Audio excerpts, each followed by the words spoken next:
vice mayor is a defense attorney in our town. Welcome to the MCAG meeting of May 21st. Can we have invocation, please? A volunteer? No, we already talked about it before.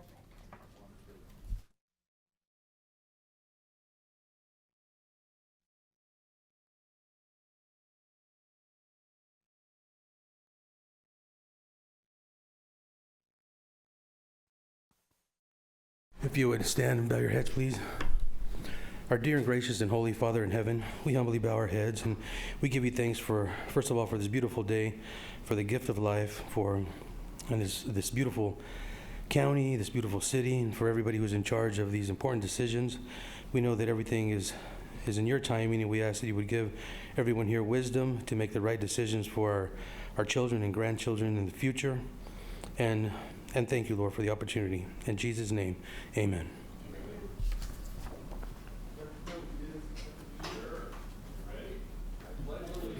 To the flag of the United States of America and to the republic for which it stands, one nation, under God, indivisible, with liberty and justice for all.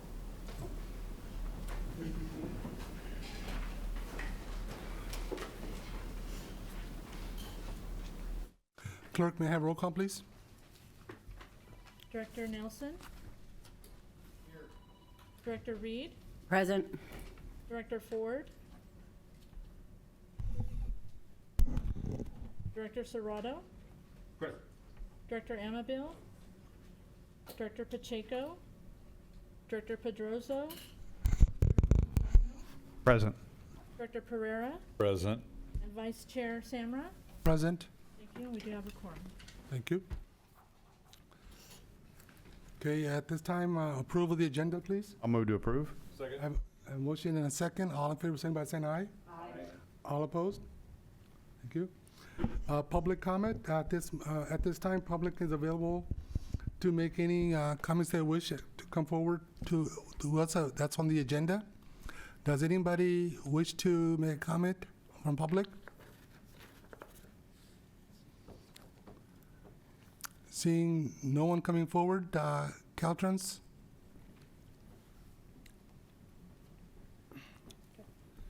Thank you, Mr. Vice Chair. Oh, the microphone's better.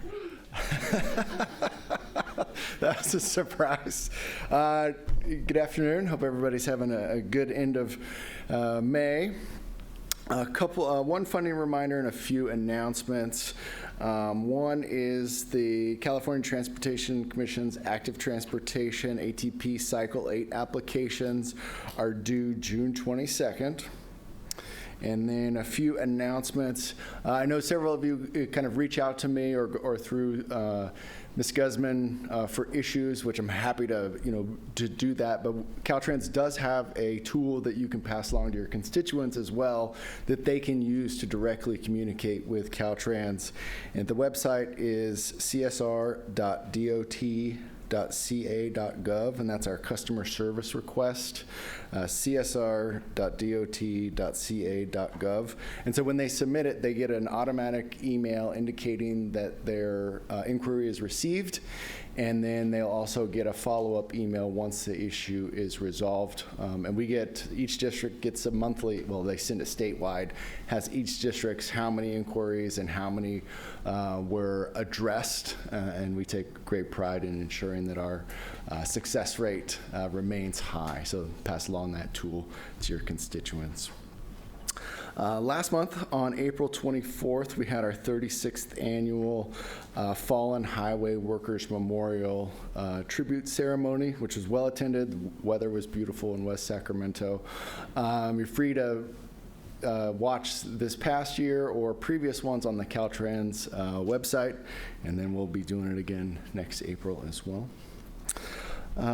District 10 is celebrating May as Bike Month. We have our annual event on Wednesday, May 27th, next week, on the Virginia Corridor Trail in Modesto. We'll meet at the Roseburg Square next to the trail. The event will start at approximately 10 o'clock. We'll have some visiting and information sessions, and then ride on the bike trail from 11:20 to about 1 o'clock. So all are welcome to join us on that. Next month, I was planning to bring the project management engineers to do our quarterly project update. I do know that you guys are starting early and you have some other stuff on the agenda, so if you don't want to add, the Caltrans, I'll be here, but then if we don't want to do that, I can bring the engineers on July when there's a little less on the agenda. Perfect.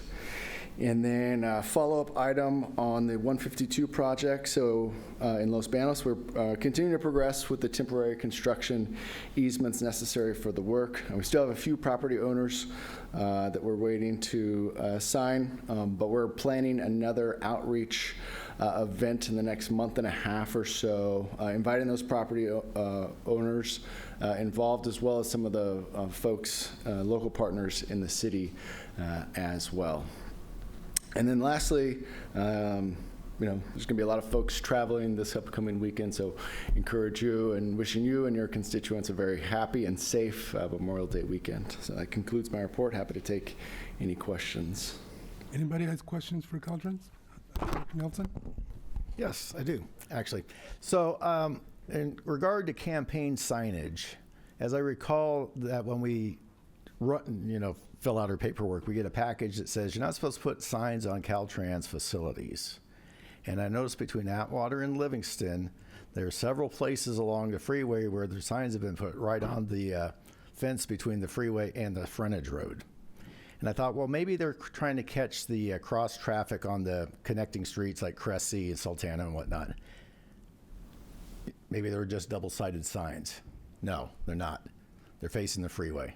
So who is responsible for noticing it, one, and taking care of it? Or should I send a message to CSR here and fill out a request?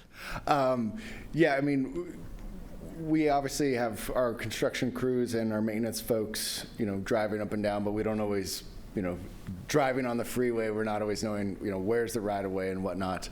So that's something that, we rely on the locals to identify issues or things that are not in compliance within the right of way, and then let us know. Well, if you're heading back to Sacramento on your way home today, Atwater, Livingston, right along there. Yeah, there are some actually on the Caltrans fence itself. Yeah, exactly. They're on the fence. That's exactly what I'm talking about. Yeah. Thank you for clarifying, Group Paul. I appreciate that. Okay, that's all I had. Thank you. Okay. Director McDaniel? Yeah, thank you. Thanks for the update today. I noticed that we have some barriers there at Bear Creek on 140. I was wondering, when are we going to get those guardrails in place? It's been a while, and I think we brought it up before. But yeah, there's temporary, I guess I don't know what you call them, orange barriers, but they wouldn't stop anything from going off the edge there into Bear Creek. Okay. So just like to get an idea when that's going to get taken care of. Okay. Yeah, I will check into that and follow up. Thank you. Uh-huh. Director Pereira? Thank you, Mr. Chair. So at the intersection of North Highway 59 and Bellevue Road, with the UC traffic, that intersection is now, generally, 4 to 5:30 and 7:30 to 8:30 in the morning. It's pretty backed up, but there's an electric pole on the northeast corner that is, like 2 foot off of the pavement. So anyways, just want to get that intersection on the list of projects that may need to, or, sites that may need to be upgraded. Okay. You said 59 in Bellevue? Correct. Okay. Yeah.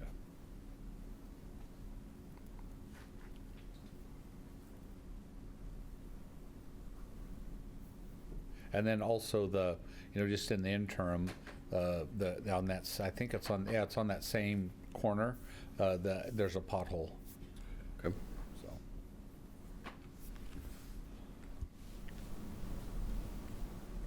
Director Reed, do you have any questions? Director Serrato? Nothing for me, thank you. Thank you very much. Appreciate it. Okay, items 5A through 5C. This is informational items. Does any board member, directors have any questions? Staff, any questions? This is informational items and no questions, and we'll move on to the consent calendar. Consent calendar items are acted by one vote unless specific item or for separate consideration by the member of the board, member of the staff, or the member of the public.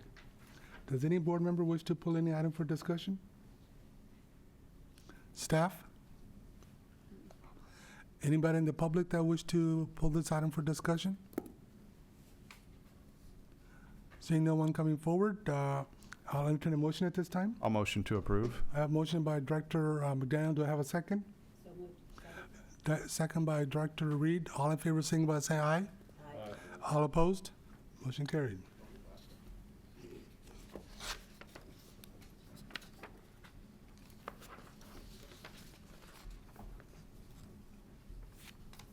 So we're at 7. Yeah, I'm just 7, yeah. Yeah, there we go. Okay, item number 7, this is a discussion item, federal regulation requirements for regional quality conformity. Stacy? Thank you, Mr. Chair. This is a fairly complex topic, but we felt it prudent to provide the update to the board as it relates to actions taken at the regional level that impact us locally. So the San Joaquin Valley is designated as a federal non-attainment area under the Clean Air Act, and that requires the 8 Valley MPOs, so MCAG being one of them, to demonstrate that our RTPs comply with federal air quality standards before we can adopt them, and that the regionally significant transportation projects can proceed. So those are typical things we do, but before we can do our RTP and move forward on these projects, we have to demonstrate that our plans comply with the Clean Air Act. Or I'm sorry, the federal air quality standards. So typically what happens is that each MPO is able to demonstrate that conformity individually.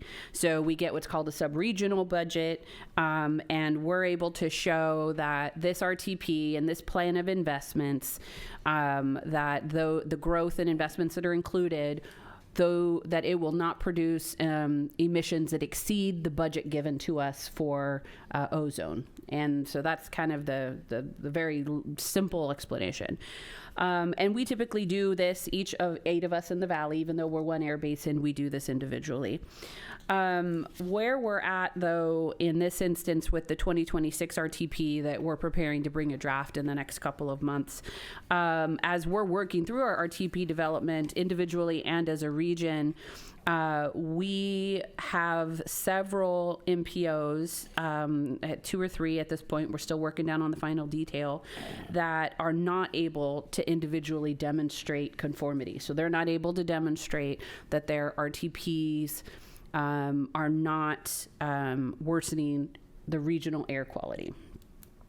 So if we continued, as we normally would, with these individual budgets, there would be, at least one of us, if only one of us of the 8 were to fail conformity, it would trigger a conformity lapse, technically a grace period, that could lead to a full conformity lapse for the entire San Joaquin Valley. So in other words, if one of us fails, we all fail.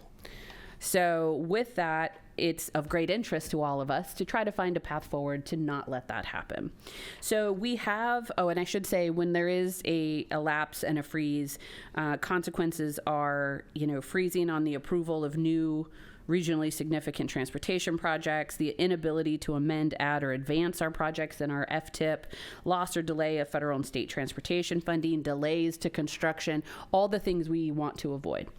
So what has been used in the past, and is what the Valley COG directors elected to do for the 2026 RTP, was to do a regional budget. So we requested, instead of us getting 8 individual sub-regional targets or sub-regional budgets. We asked for one single regional budget for the San Joaquin Valley, and then that allows us to basically pool our results together, and as long as collectively we don't exceed that regional budget, we will conform as a region. So that has been that's the direction that the 8 Valley COG directors decided to do. It was a way to recognize and to ensure that air quality in the region, we're still staying within what is the allowed emissions budget, but it's not jeopardizing us individually to be able to move forward with our projects. So we're going to be following this. You'll see your draft RTP here soon, because we do have to adopt by the end of summer to get those to the feds so that they're all in place before they expire in December. And it may look a little different, so you might hear us bring this up in the future as we ultimately work our way back to sub-regional budgets. But here for the near future, if we start talking about FTIP amendments or things, you may see new processes or discussions, but it's because we're going to be operating under one regional budget for federal air quality conformity for the 2026 RTP. And I'm going to now look at Elizabeth and say, do you need to clean up any of that? Did I get that wrong? I've learned more. Let the record note, I had no clarifications on my federal air quality. I've learned a lot about federal air quality conformity and state regulations too. So this is just an information item. It's a significant departure from what we would typically do, but it's not unprecedented. The Valley has done this before, but it does note just a moment of time to explain it. I'm happy to answer any questions or ask Elizabeth to answer them. Board, any questions?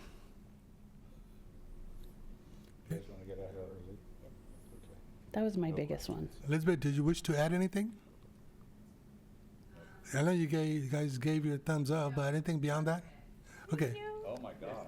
Wow. Reviews must be coming up. Is that what it is? No. I know it's not. I earned it, Mr. Chair. Okay, thank you. Okay, if not, then we'll go on to the draft transportation network vulnerability assessment. Ms. Prince? Mr. Chair, good afternoon. MCAG was awarded a Caltrans adaptation planning grant to develop a transportation network vulnerability assessment. This plan assesses the risks that extreme weather pose to transportation assets in the region. We have drafted the assessment and circulated it to the working group last month, and now it's available for public review through the 29th of this month. The final plan will come back next month for the board to consider adoption. We contracted with WSP, who specializes in transportation resiliency planning, to develop the assessment. And we have Tim Gross, the project manager with the WSP team here. He's going to give a brief 5-minute presentation, just giving a few highlights of the plan and the cost-benefit analysis of 3 projects that are included, and then afterwards we'd be happy to answer any questions or take any comments. So I'll hand it over to Tim. Go ahead, sir. Thanks all for having me. Can you see my screen all right and hear me? Yeah, we can see it fine. Thank you. Okay, great. All right, so a quick overview of the project. So here's what we've done. We identified and assessed vulnerabilities in the transportation network to climate-related hazards, so things like flooding, wildfire, extreme heat. We developed a set of guidance on adaptation strategies, so strategies to mitigate some of those issues. And then we focused on 3 specific projects, like Meg mentioned. Adaptation options there, evaluated those, and did benefit cost analysis on those to determine whether they might be cost effective and candidates for funding. And then we wrapped that up in the draft transportation network vulnerability assessment plan. We had engagement throughout, public engagement, and then also a stakeholder working group. So jumping into those 3 projects I mentioned, the first is on State Route 59. It's just north of the landfill between City of Merced and Snelling. This is an area at Henderson Lateral, the Henderson Canal crossing, where there's regular flooding, and that causes a lot of delay to travelers there who have to detour quite a ways around there. And so the idea here was the concept was to mitigate that flooding. We evaluated a few different options. One was expanding the culverts there. Another one was raising the profile of the road. Another one was installing a detention basin to help hold some of that water and prevent the flooding from happening. So we developed concepts, performed flood analysis, developed cost estimates for the different options. And then we did an economic analysis just of benefits, and our benefits here are avoided disruption costs compared to kind of a do-nothing base case.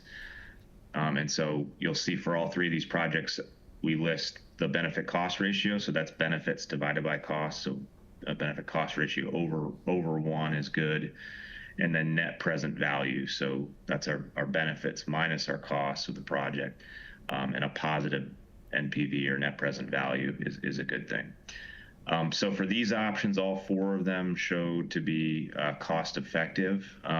The culvert expansion options were shown to be the most economically viable, suggesting that they'd be a worthwhile investment. The next one we looked at was a new operations and maintenance facility for an electrified fleet for TJPA on the western side of the county. We compared this to a base case future in which there'd be one O&M facility in the eastern part of the county that served all the routes in the county. And under that base case, it was assumed that buses would need to drive cross county every day to charge, and so that would take obviously staff time and energy costs as well. Our concept was to so as a concept, we developed this facility with 16, this conceptual design for this facility with 16 charging stations, wash and service areas. We came up with a cost estimate, layouts, and square footage allocations for different parts of the facility. This one also had a positive net present value of around $12 million.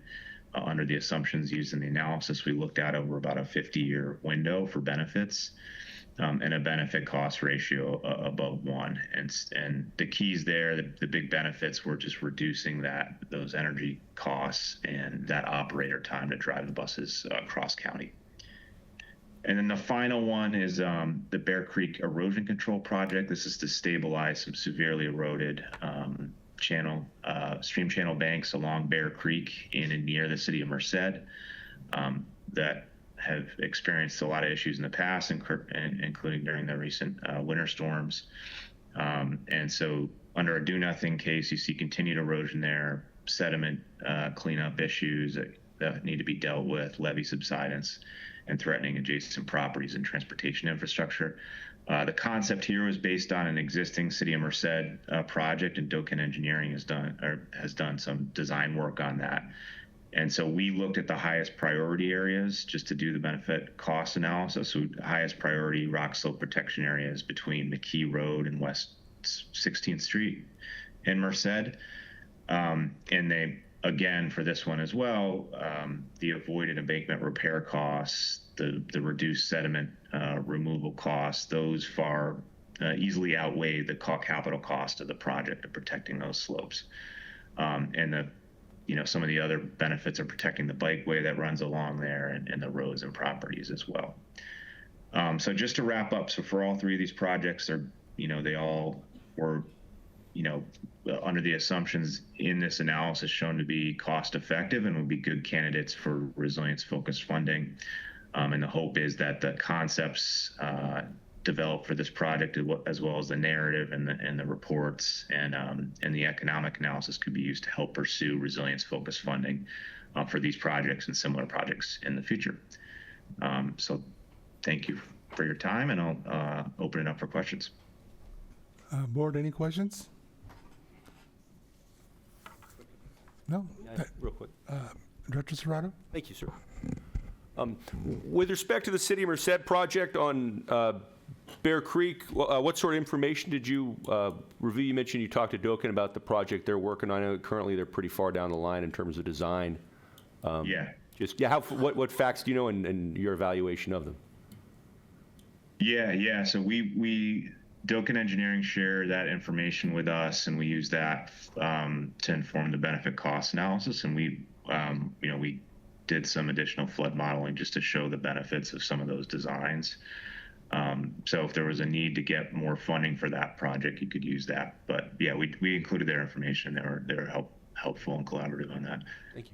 Yeah, I think we've got together about 9 million so far. The rough estimate's about 13, 14 for the full build. So hopefully, yeah, this could certainly help make us more competitive for other pots of money to get there. Yeah, the primary thing is just sort of that rock, like we have. I think after the flooding, we dumped something like 10 million pounds of rock in there, but just kind of adding on to that in certain key areas is the primary. Yeah, and we just evaluated the existing design, so I think the design as is would be good for protecting a lot of those areas, and it's going to prevent. The analysis we did basically just shows that by investing that money now, you'll save that over the long term and what you're going to have to clean up on future flood events. Yeah. Okay. Thank you, sir. Mr. Chair. Thank you.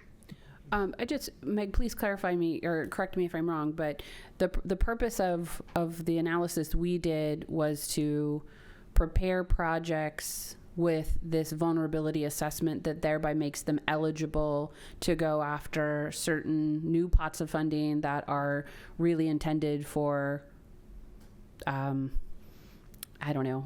They're either climate resiliency grants or whatever those may be. So just to clarify, it's not to initiate a project or to do double work over what the city's doing or what we're already doing with the transit. It's doing this level of assessment means that when these new funding opportunities come in, they'll say, do you have a climate resilient, what is this called? The vulnerability? A vulnerability assessment. Do you have a vulnerability assessment? And you say yes, because here it is. Then you can go after those new types. Is that a fair summary? Yeah, there are a couple new programs and Tim might want to talk a little bit about this too, but there are a couple relatively new programs for this type of climate resiliency funding for transportation programs. One is the California LTCAP program, and then also the under IIJA, the PROTECT program, which it sounds like is included in the new proposed transportation bill too. So yeah, the information in this plan would help jurisdictions be more competitive for those funding pots. Yeah, I think you covered it well, Meg. Yeah, and just to clarify too on another point you made, so that Bear Creek one we did, we just basically used that existing design and did more analysis on it. The other two were more, doing conceptual designs from scratch. So that O&M facility and the SR 59 crossing were more, creating those concepts from scratch. So hopefully those could be then used to create a full design at some point. Real quick.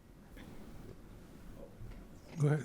In terms of the timeline, pretty much we're ready to, if there's funding pots available, we can move using this, or what's the? Tim, do you know the timeline for the next calls? I don't know. Yeah, so it depends what the source is. Like FEMA BRIC is out now. I'm not that's traditionally more flood mitigation type project, but it is resilience focused pre-disaster mitigation funding.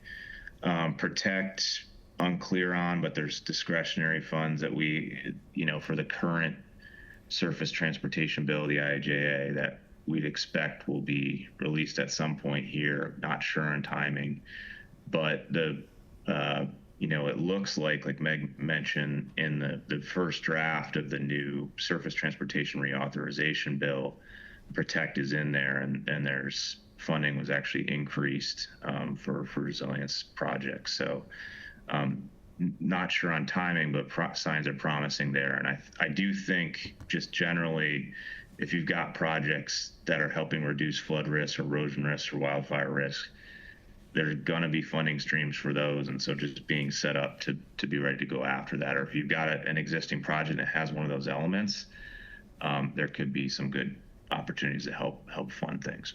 And in terms of timing of this plan, it'll be on next month's agenda to adopt? Mm-hmm. Correct. Okay. Sounds good. Thank you very much. Board, any other questions?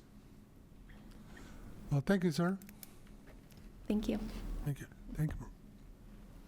Okay, item 7C, this is a disclosure of the Measure V compliance. Ms. Guzman? Thank you, Mr. Chair. MCAG is publicly disclosing that we were informed by the City of Dos Palos that approximately $2.2 million in Measure V local projects funding that was allocated to the city was used for non-transportation purposes over multiple fiscal years. So MCAG revenues are voter-approved restricted transportation funds and are required to be used solely for eligible transportation purposes consistent with the Measure V expenditure plan and associated funding agreement. Upon notification of this issue, MCAG immediately implemented safeguards to protect the remaining Measure V revenues and prevent further unauthorized use of funds, including the withholding of future local projects funding distributions to the city pending corrective action and compliance measures. MCAG is also developing a comprehensive correction action plan intended to ensure full restoration of the misspent funds and associated interest earnings, to strengthen financial oversight and accountability measures, and to establish additional protections to prevent similar issues from occurring in the future. As the local transportation authority responsible for administering Measure V, MCAG has an obligation to ensure transparency, accountability, and stewardship of the voter-approved transportation revenues. We stand committed to addressing the matter publicly and responsibly in order to protect the integrity of Measure V and maintain public trust in the program and its long-term administration. Thank you, Mr. Chair. Thank you. We'll go on to item 8. This is to accept the Measure V audit financial statements for year ending. Mr. Bogarty? Thank you. Good afternoon, directors. For your acceptance today is the Measure V audits ending in June 30th of 2025. Next slide, Michael. So the purpose of the financial... Sorry. One thing, we need to ask for public comment on the disclosure item. Okay, we'll Sorry, circle back. I should have asked if we were going to, but it was a statement. That was my fault. Sorry. No problem. Okay, we're gonna circle back to item 7C. Does anybody in the public wish to ask any questions on that item?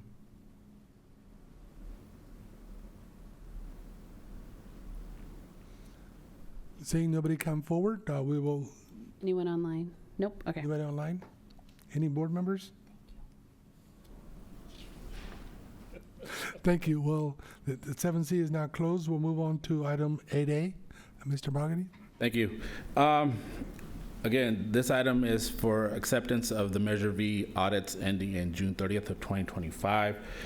This is the purpose of the financial audits is for a refresher for directors and for new directors. It ensures fundings are used correctly, confirm financial accuracies, evaluate compliance with the rules, assess internal controls and risks, and identify issues that require corrective actions and provide transparency to stakeholders. Next slide. So the first line represents the beginning balance of cash held by the jurisdictions and the Transit Fund, Regional East and West Side, along with the Administrative Fund. The total cash held in the beginning of the year was $94 million. Measure V generated for fiscal year ending in June 30th of 2025 generated $26.7 million. In that same fiscal year, about $14.9 million has been spent, and $2.8 million of interest earned on the money that's shown above, and the ending balance of total Measure V funds is $108 million. Any questions on this? Well, before I ask, the biggest pot of money is the regional pots for the east and west side, along with the transit and the county and the city's money. Does anybody have any questions on this slide? Board, any questions? You do? Oh, okay. Next slide. Okay, so this slide represents the east side regional projects which are completed or open. As you can see, as I mentioned, AME, Highway 59 Phase 1 widening along with the Black Rascal Creek are the two big projects on the east side that hold the big pot of money. These projects are moving along. Any questions on this slide right here? Next slide. On the west side, you have Henry Miller along with Pioneer Widening. I know that the Blossom Avenue project has been completed, but that was completed in this fiscal year. So as you can see, there's no expenditure as of June 30th, 2025. So any questions on the west side project's balance and expenditures? Not at this time. None? All right, next slide, Michael. So this represents the ridership, right? How many rides were provided with the Measure V Transit Fund. As you can see, year over year, we've been increasing the number of rides provided to Merced County residents. This ride is eligible for seniors, veterans, and eligible, well, ADA and eligible ADA riders. One thing I do want to highlight next, we provide over 1 million rides in the last fiscal year. 1 million rides to seniors, veterans, paratransit, and ADA. This is not what we get to. You guys don't get calls, right? You don't see this. These are not roads that are paved. These are not physical things, but these people right here, next slide, is who it matters for. This is Tammy. She's visually impaired. So before she used to spend $120 a month taking the paratransit bus.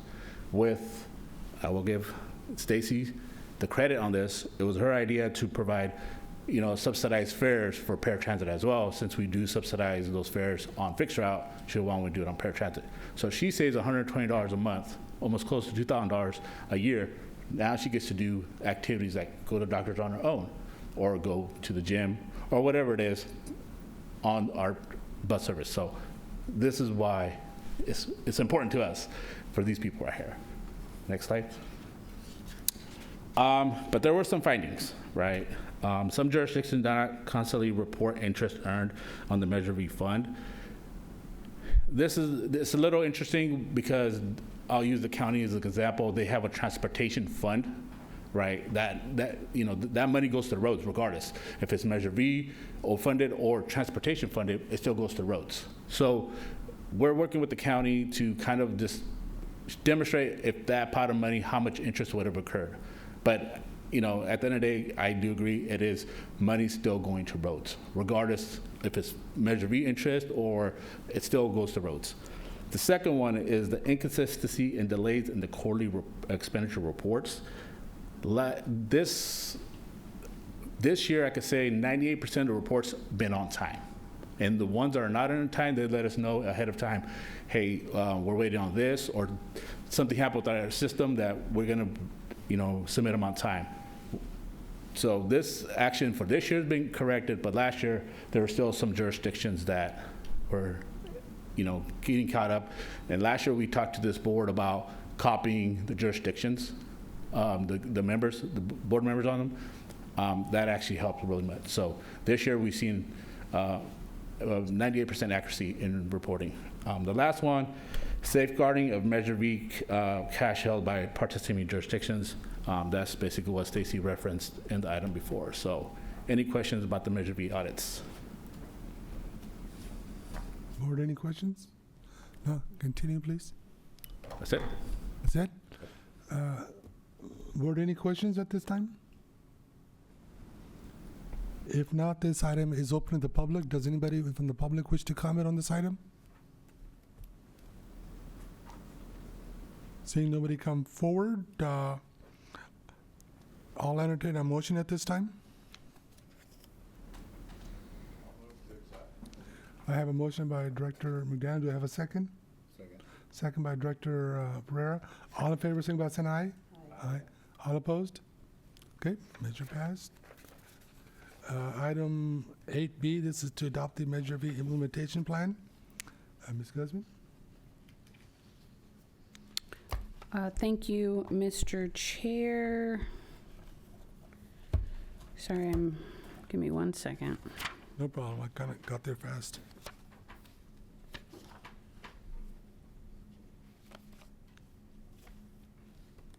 Got it, okay. Anyway, my things are out of order. Okay, this item is finally the day that the board gets to hopefully adopt the 2025 Measure V implementation plan. This document went out for public review with the board's instruction a few months. Oh gosh, now it was March. Gosh, yes, it was March. No changes were made between the review and presentation of the draft and the draft that is available to you today for adoption. This will allow the board and our jurisdictions, or the jurisdictions and the transit agency recipients, all of the Measure Fund, to move forward on the projects as programmed in the programming documents that are found on page, what was that? 177, starting there. And there are no changes. We did get 2 comments submitted from the public, so I just want to clarify, we're required to hold a public hearing and to do a public review period. We actually held 4 public hearings instead. We did 2 virtual, 2 in person, and 1 on the east side, 1 on the west side. And also 2 of them are at the noontime hour and 2 of them were after hours. So we tried to cover all of our bases. We received 2 comments that are included in your packet. I'm starting on page 202. And it was an email from Strong Towns Merced that, as you can see, emphasized wanting some set aside for rail grade separation and quiet zone designations, and some more safety, focusing on improving safety outcomes. So there's a way here to kind of, I think this is good feedback for the types of projects that jurisdictions are considering, and then some transit related and other improvements suggested under page 203. So this document is just open for public review. It's not necessarily, it's more of kind of an awareness and education. Here's what's being included. I would just always encourage folks to be in communication with the jurisdictions during the call for projects, and to be sharing those local project ideas with our member agencies when we go through that process.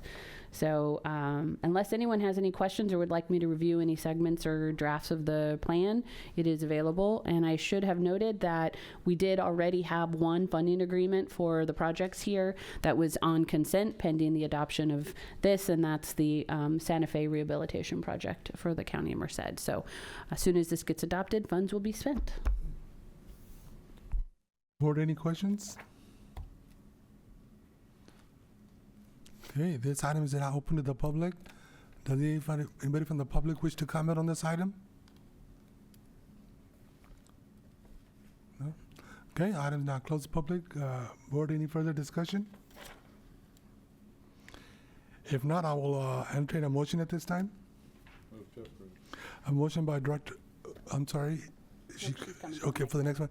I have a motion by Director Pereira. Do I have a second? Second. Second by Director Reed. All in favor, saying by saying aye. Aye. All opposed? Motion carried. Okay, item number 8C, this is the approve the amendment 4 to the Measure V Transportation. Mary Michael. Thank you, Mr. Chair. The action item before you today to approve Amendment 4 to the Measure V expenditure plan.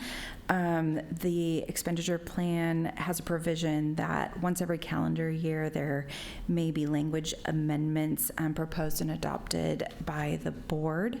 The one for this year pertains to the language about what it means to have a quorum of the Measure V Citizens Oversight Committee. First of all, I should say thank you on your consent calendar today. You reappointed 3 of those at-large members. There will be a few more coming back to you next month.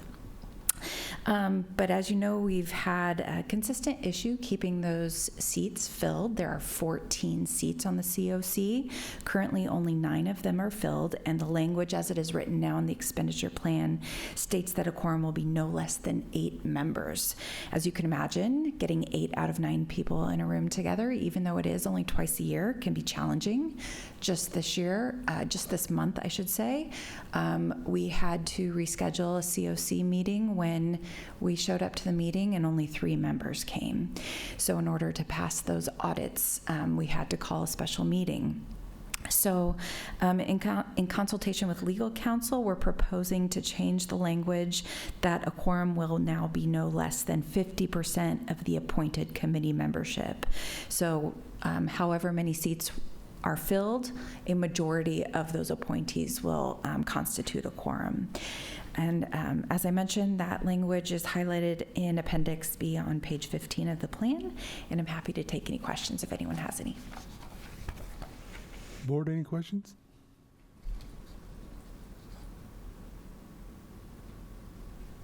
This item is now open to the public. Does anybody from the public wish to comment? Seeing nobody coming forward, item is now closed to the public. Directors, any questions? Brother? Okay, at this time, I will entertain a motion. I have a motion by Director McDaniel. Do I have a second? I'll second. Second by Director Serrato. All in favor, sing by saying aye. Aye. All opposed? Motion carried.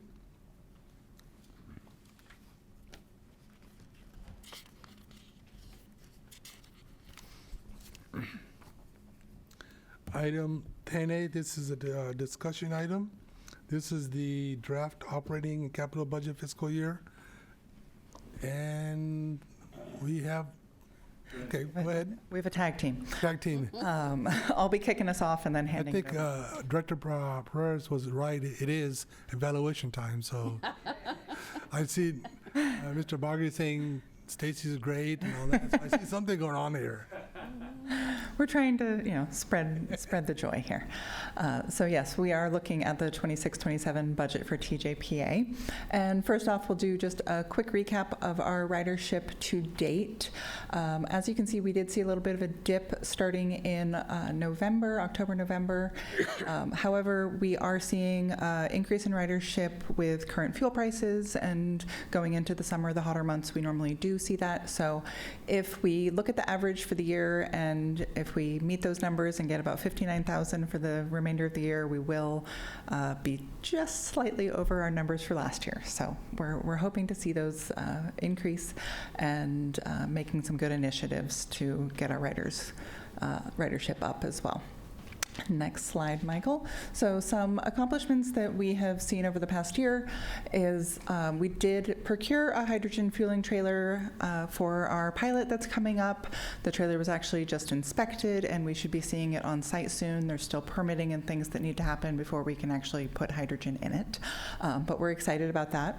We also have the implementation of the Farebox Tap to Pay system. This project has been ongoing for longer than we anticipated. We have a few bumps in the road, but we will be launching it. We're ready to flip the switch.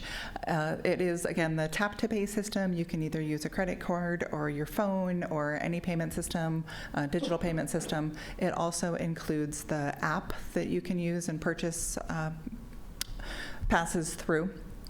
We'll be kicking this off right after our free fares in July. We'll kind of be doing a quiet launch for that. And then the head signs and automatic voice announcer upgrades. This, again, the biggest benefit of this upgrade was not only the visibility of our head signs, but the bilingual announcements that this provides as well. So both English and Spanish announcements. We've purchased 2 battery electric cutaways. These are for anticipated microtransit expansions. We should be seeing those shortly, as well as our on-bus security cameras. We've had a very outdated system. We have upgraded the hardware, and we'll be going to a cloud-based system as well. So it'll be a big time saver and efficiency saver for pulling any camera footage if and when needed. And then we've also been doing the ongoing development of our zero emissions bus facility. We are currently trying to wrap up the environmental for this. And one other big project that is not on here has been our operations and maintenance RFP. That is thanks to our amazing procurement department, keeping us on track. It is now in review with Caltrans. So just a few things that we've been working on this year. And I will pass it over to Nav.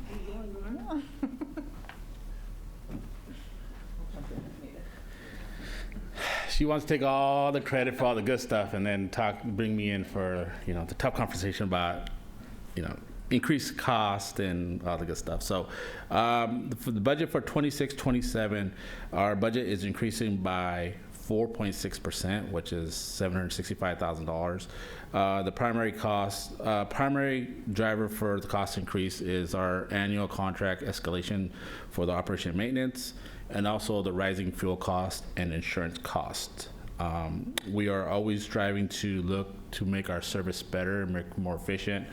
We're also looking at more innovative ways to be more reliant, more visible in the community. So I will say we are offering free fares to the fair. So be on the lookout for a flyer.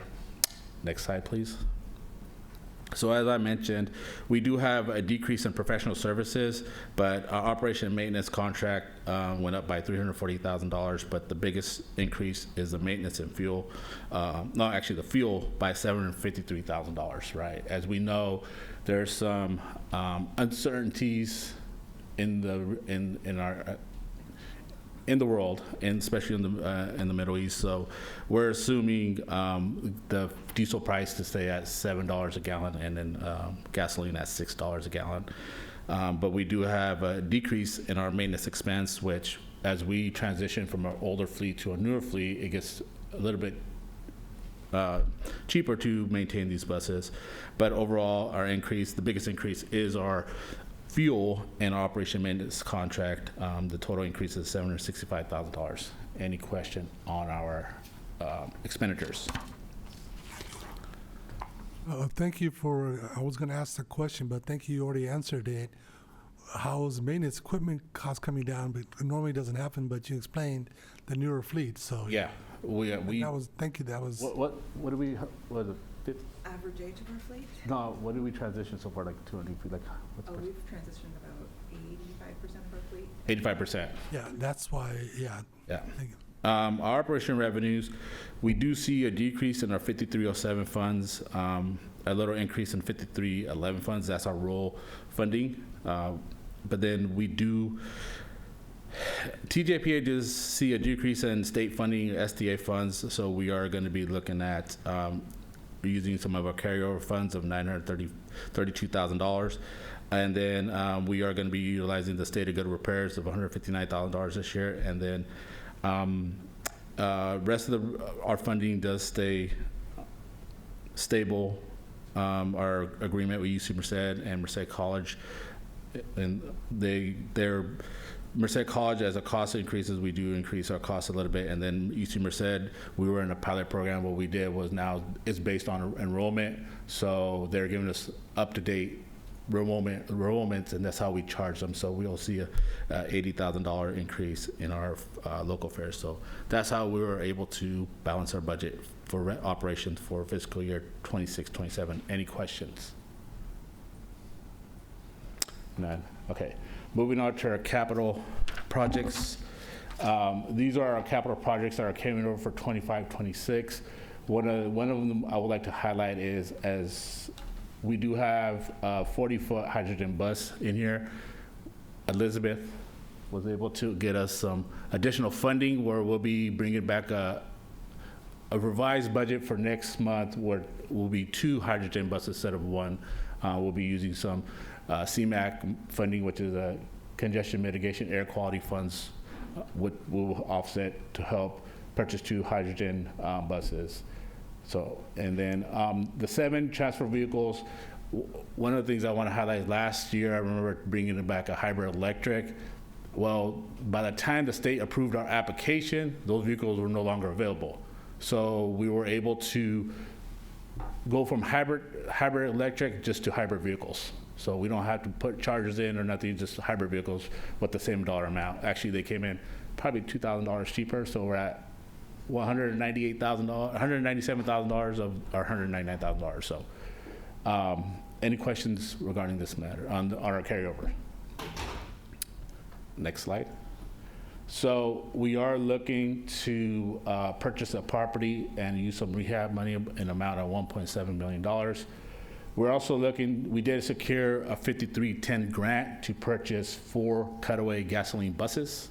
And then we're looking to purchase a service truck with a Tommy liftgate. There were some cost savings from another capital project, so we just took the savings and applied it to this. So there isn't any additional funding that we were requesting for that truck. So for this 26, the new capital project for 26-27 is about $2.8 million. So any questions? And just to clarify, that's not 2.8 in new money, as you mentioned, some of Correct. it. And it's, Correct. The property purchase will be coming from a reserve, and then the $866,000 I should have had that broken down on this one.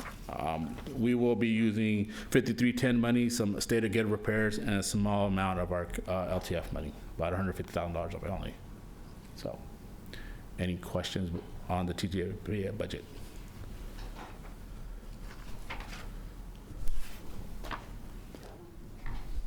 Director Pereira?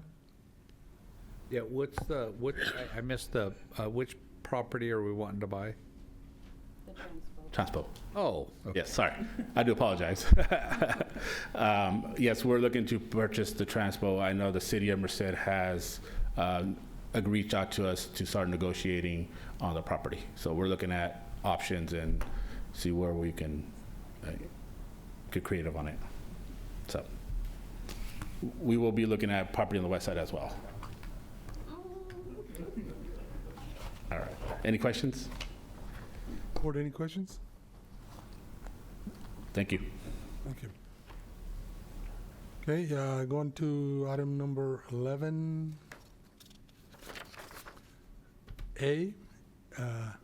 Mr. Moore. Everyone, we're here today with this item requesting an amendment to our fiscal year 25-26 budget. We've had a few unexpected changes. One, our mechanics truck out at the Highway 59 site has had an engine failure. It's a 2008 Freightliner. Due to emissions controls and the age of the truck, we are not able to locate another engine for it that can be installed here in California. So we have some funds that were encumbered in our 24-25 budget that we deferred spending. So the first part of this request is to reallocate those funds towards the new mechanics truck.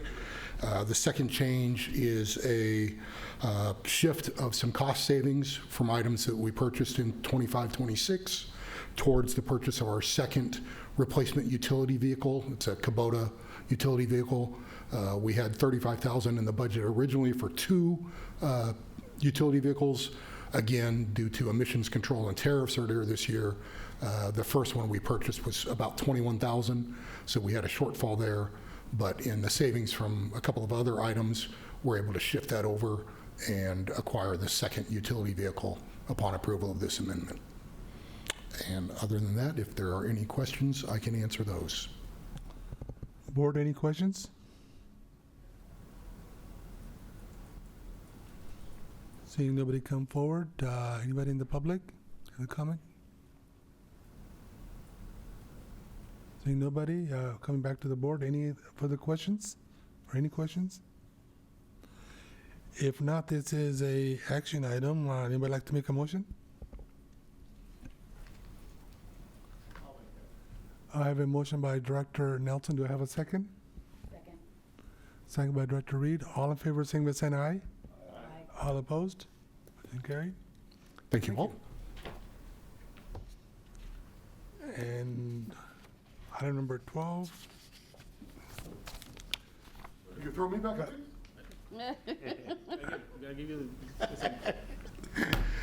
All right, so I guess we're going to do the same thing on the RWA budget. Yeah. I was wondering why you took off, and I'm like, well, maybe you're not getting evaluated. So Yeah, well, maybe I am, because he said, I didn't do this yesterday, somebody else did it, but let's go ahead. I didn't do it either.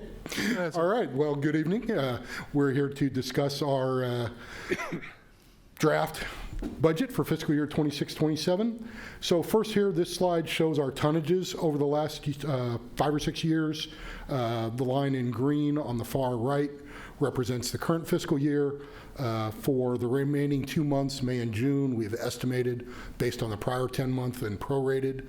You can see that we are experiencing a decrease in tonnage. There's a few reasons for that. The primary one is at our Billy Wright landfill.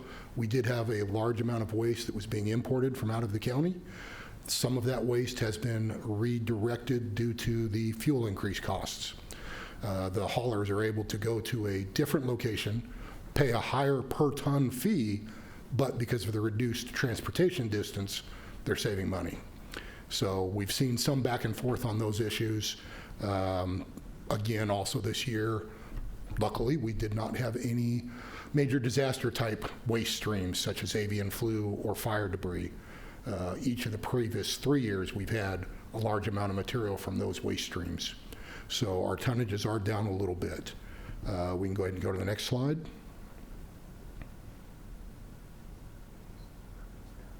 Okay, so here's some of the accomplishments that we've done this past year. Highway 59, resource recovery and household hazardous waste area. That was part of our infrastructure project that we started 2 years ago. Allows for self-haulers to drop off a number of diverted material streams in a centralized location that's all on pavement or a rock surface. We don't have people driving through the mud and the dirt anymore, which helps out quite a bit. Our landfill gas collection control system on phase 6, we added 13 new vertical gas wells last winter. Billy Wright, we completed our phase 3 cell and surface impoundment late last winter. We started putting trash in that new cell last week. So we started putting in the first layer. Our landfill gas collection control system at Billy Wright Landfill, the design plan has been approved by the local air district. We've just moved forward with our permit application and our application to construct. We also, last year, we told you we received a grant from the Department of Energy to establish a battery collection program. Since the inception of that program, about 17 months ago, we've collected over 1,400 pounds of lithium, alkaline, and rechargeable batteries. In my mind, every one of those batteries is a mitigated fire that we've avoided. And lastly, our master plan, we've been working on since last summer. We expect to come back to the master plan subcommittee in June or July. We're receiving reports right now from the consultant about rate structure. They're finalizing scenarios for expansion capacity at each landfill, and we hope to wrap that up by this fall. Michael, could you go back 2 slides real quick? So this is our projection revenue. We're projected to be at $23.2 million. We budgeted about $24 million, so we'll see a little shortfall in our revenues, so that will impact what we put towards our CIP for this fiscal year. Also, one of the other attributions that did contribute to a lower out-of-county waste is we did raise the rates on those out-of-county haulers as well. So they got to pay to play for here. So we're in the good standings right now. Instead of putting $6.5 million to capital, we'll probably put $5.5 million to capital. Next slide. So 26-27 draft overview budget, 87% of our revenues are for tipping fees. The remaining 12% is our organic tipping fee, which is a pass-through cost to the jurisdiction on the east side. And then the remaining 1% is our grants, interest, and other sales of, like, you know, if we sell compost or rock or whatever. So that's how our revenue is made up for RWA. Next slide, please. So our 26-27 budget, we are projecting a decrease in revenue about $4.6 million. That's 17% decrease in our revenues. We went from projected $24 million to $18 million. The decline is driven by a reduction of out-of-county waste and raised fuel costs. Also the economic challenges that are in the valley. The organic waste of the $2.7 million is a pass-through cost, as I mentioned, to the jurisdictions. And then we do have other grants and interest that we do record. So we are seeing a 17% decrease in our revenues for RWA. Any questions on the revenues? Next slide. Our operational expense increased by $898,000. That's a 5% increase.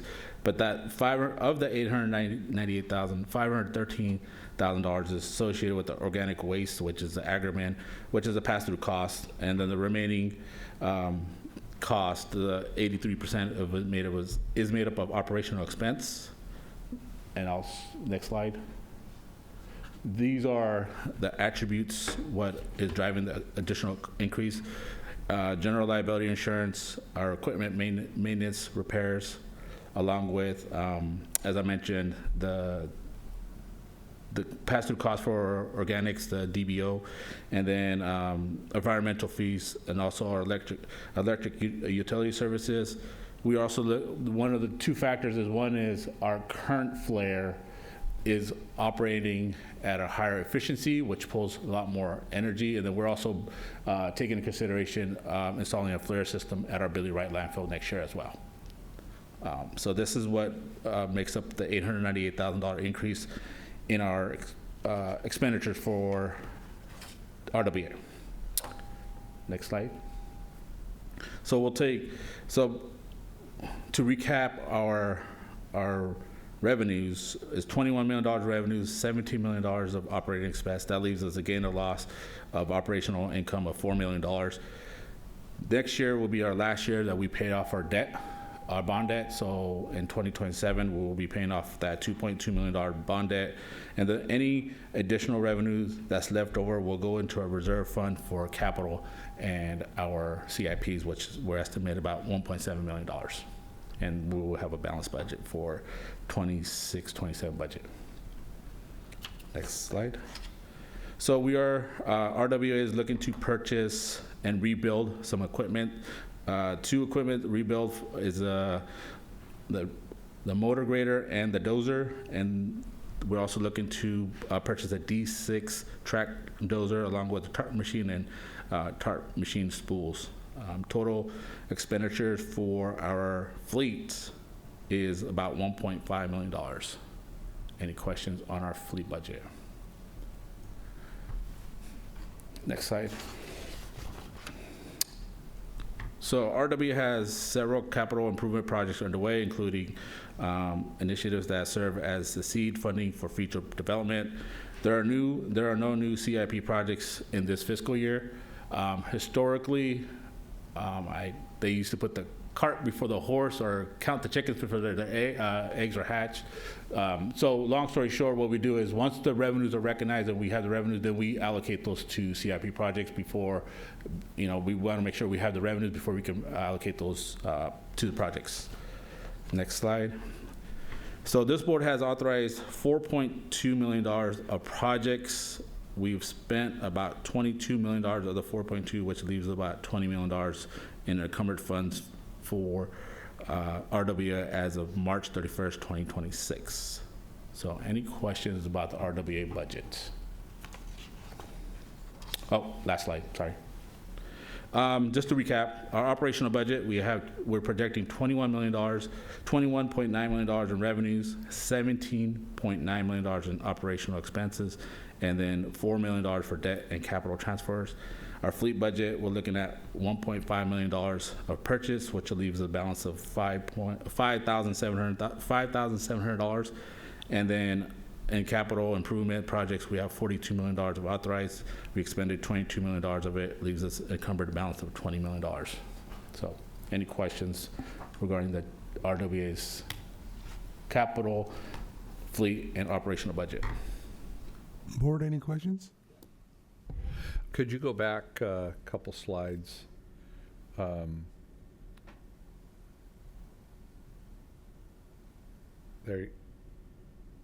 Well, I didn't see that slide here.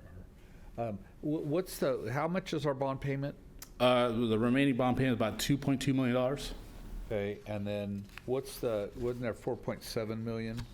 Yeah, so we take the 4 million minus the 2.2, and then the 15 for fixed asset purchases, like. Oh. Right.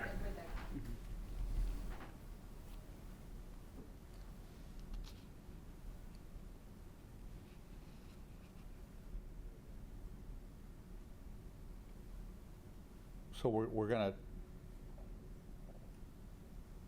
transfer $1.791 million into reserves? Reserves, which basically is our CIP or our capital projects. We'll determine at the. $5 million for equipment. And if our revenues come in less, then that number will be less. So that's the number that we make adjustments accordingly if the revenues come high or lower. Yeah, we're good. I Okay. I missed that. Okay, so any other questions? Board, any questions? Not. All right, thank you. I think that's, we'll go to other reports. Director's report. Thank you, Mr. Chair. I'm happy to report, last week, Elizabeth and I attended the California Transportation Commission meeting in San Jose, and the commission approved an allocation of $2,393,000 in local partnership program funds to the Santa Fe Rehabilitation Project, which is a match to the allocation of measure funds that was just approved, and the funding agreement was approved today, so that project is funded as of today. Also, just wanted to confirm that I had a meeting with the executive director of Calvans following last month's meeting, and he is confirmed to present to the board at the June board meeting. So he'll be here. So I appreciated Caltrans's offer to do their presentation in July, because we'll have budgets and that presentation next month. Just as an early reminder that we host the next city county dinner, which is July 16th, and it'll be at Hail Marcheese. So mark your calendars. And also, I believe it's official that we were able to find one more date in 2026 where all board members are available for the board retreat. So it will not be June 23rd. It will be October 13th. October. I didn't say it that way, did I? Yeah. Oh, it'll be October 13th. So Stephanie, I believe, has already sent out an updated agenda. Just please, like, carve that into your calendar, cement it. If you have executive assistants or anyone that helps with your calendar, there is no turning back. October 13th. So. I'm set. All right. And then lastly, I will be, next week is a kind of a chaotic, what? Oh, yeah. Oh, no. Okay, but you will be here on the 13th. Yes. Okay, good. Okay, the last thing I want to mention is I will be in and out next week, largely out next week, but I'm not going anywhere. I just have a lot going on, and the week culminates with my firstborn promoting into junior high. So it is, I know. I'm much too young for a 13-year-old. I'm sorry. And then Nav has something that he wants to say. It's not Stacy's evaluation, so.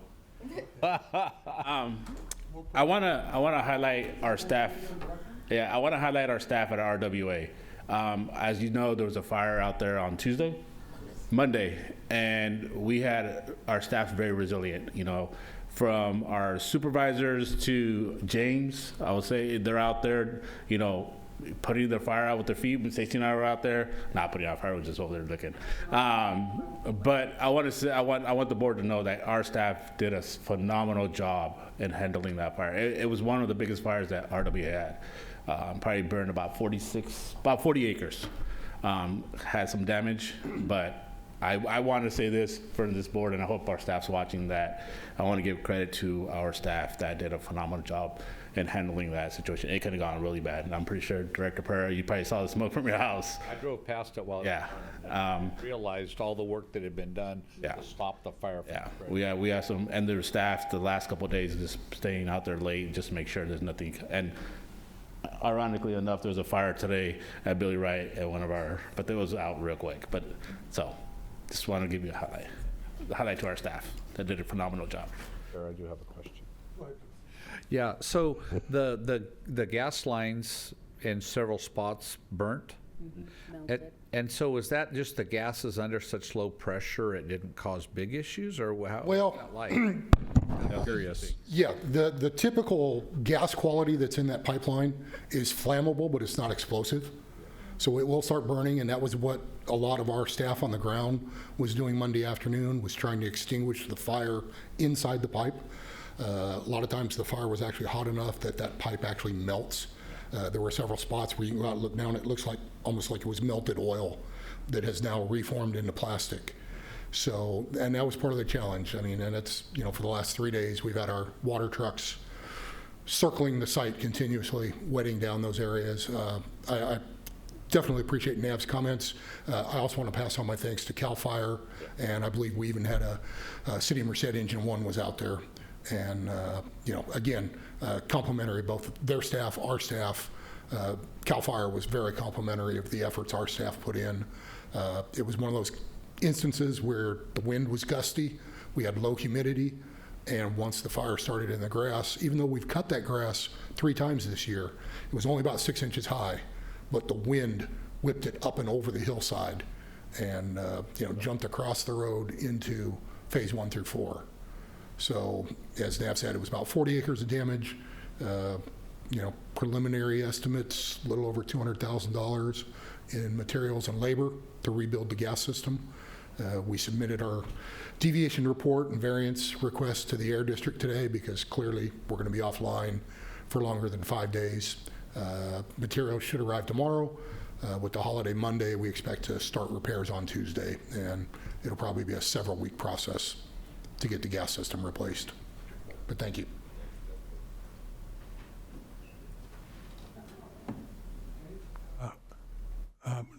Directors, any reports?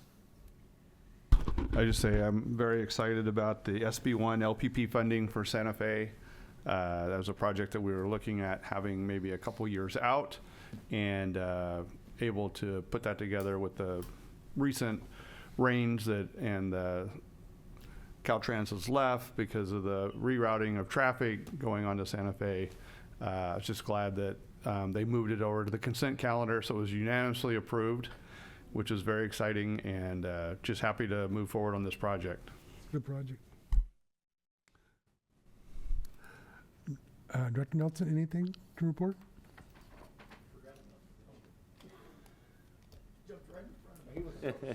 I know he was. I didn't have the heart to. Since Friday when they passed it. No, I have nothing. Director Reed? Nothing. Director Pereira? No. Director Sir? I've got to give you bad news. So the J59 project that I've been working on did not pass the appropriations committee. And to be honest with you, staff, I don't think they're well. So I didn't feel like their report was very accurate. Right. They did worst case scenario on every cost and made it seem like a $150 million deal, which is fine. I think we weren't prepared for that. And took in consideration the traffic. Yeah.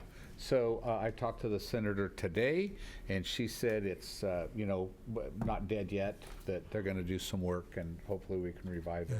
If not soon, at least in the next session. Good. Director Serrato? I'm not sure everybody has a good rest of the week and good weekend. A lot of things going on in downtown Merced. We've had a lot of great events lately, and tonight there's a concert at Boppard Square, and then this weekend there's also the Merced Art Festival as well. So they're doing, I think, 5 live murals downtown and doing a lot of other good things to help beautify downtown. So continued good momentum, I think, for us downtown in particular. Thank you. And as far as for me, we had a Calvin's meeting last week, I think it was last week, with the new director taking full control, Sid. He did a great job. First time in a long time that I've seen our budget where I could actually understand it. It was well laid out. Yes, there are some shortfalls, and it'll be worked through. So he's doing a great job. And also the board approved a technical advisory committee that they'll be reaching out to each jurisdiction if they wish to participate. I highly recommend that we participate. We told them we would, yeah. And I actually, do you have any decided who you're gonna put into it? Those women right there, Those women? at least 2 of them. Oh, that's 2 of them? Oh, great, okay, because also, well, great. Yeah, because we do need to participate. I think it's on its way, you know? Yeah. And then also, I wasn't at our last council meeting, but I believe, Mr. Moore, you went to our, I'm sorry I wasn't able to see, but it was nice to see you coming to our meeting, considering what you went through just earlier than that with, you know, with all the fire and everything. So really, really appreciate you coming out and making yourself available. And for me, that's it. Any other further business? If not, we're in adjournment. We're all in